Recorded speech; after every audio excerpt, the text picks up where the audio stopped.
Assalamualaikum warahmatullahi wabarakatuh.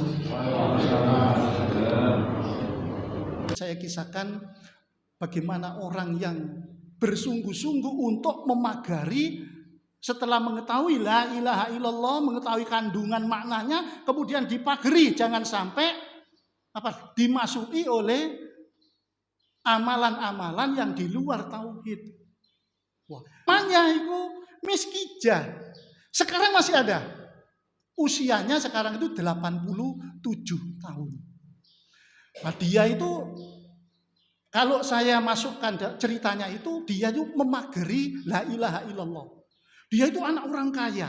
Tapi setelah menikah, tahu kalau bapaknya kaya itu ternyata kayanya tidak sewajarnya. Membuat cara pesugihan dengan jalan di luar Allah. Ada lewat jin atau setan atau iblis itu. Nah, karena tahu seperti ini, orang tuanya akhirnya tidak mau diingatkan, minggat itu dengan suami. Minggatnya kebetulan ke Watu Kebo, Andong Sari, Ambulu sana. Akhirnya apa? Ya namanya sudah soge. Itu sawahnya itu hektaran. Cerita ke anaknya.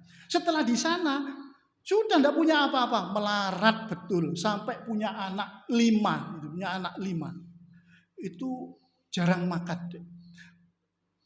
Kerjaannya buruh tani. Kalau buruh tandur misalnya dikirim bungkusannya ini tidak dimakan. Apalagi ono peleti epote gitu. Wih, dibungkus menjauh ke temannya. Di selempit begini nanti pulangnya diberikan anak-anaknya.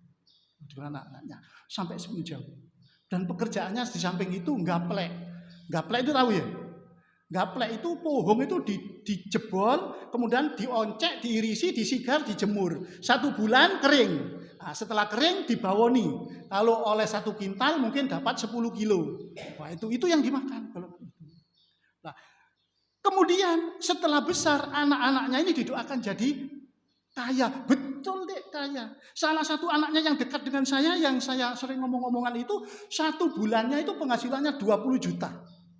Itu sudah yang dimakan tidak hitung sudah 20 juta. Akhirnya memiliki MM-an. Ibunya akhirnya tahun 2015 itu ingin umroh. Wah, ya sudah, tidak apa-apa umroh. Namanya saat itu mungkin usianya 78, 79 lah. Nah, mau berangkat, loh sudah tua bagaimana? Wis, kamu aja yang ikuti, anak yang terakhir perempuan. Tapi tidak tega. Ya apa? Wis, ada lagi.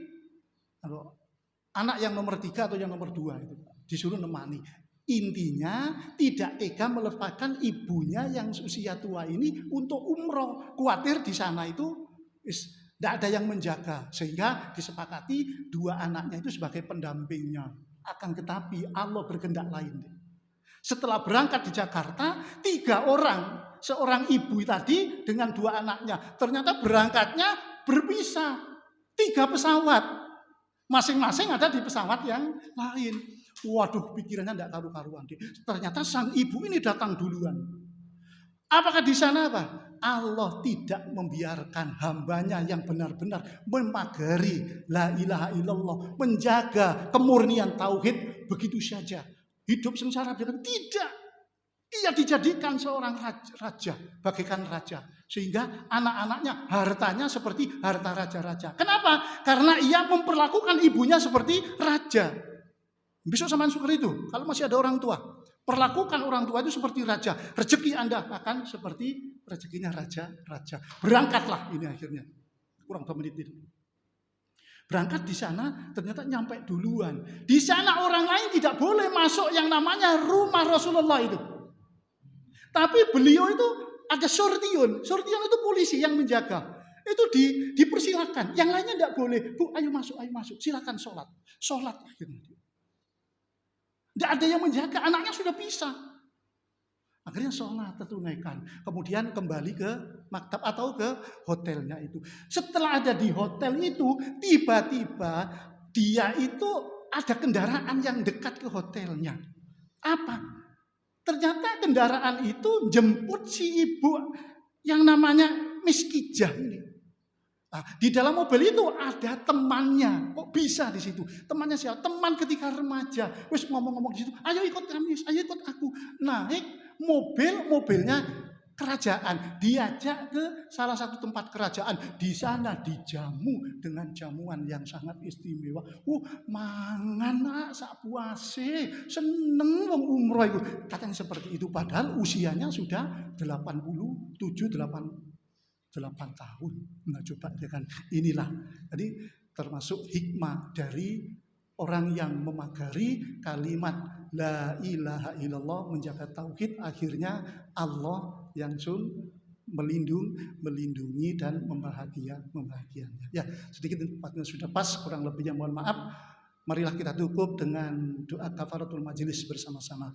Subhanakallahumma wa bihamdik asyhadu an la ilaha illa anta astaghfiruka wa atubu ilaik. Assalamualaikum warahmatullahi wabarakatuh.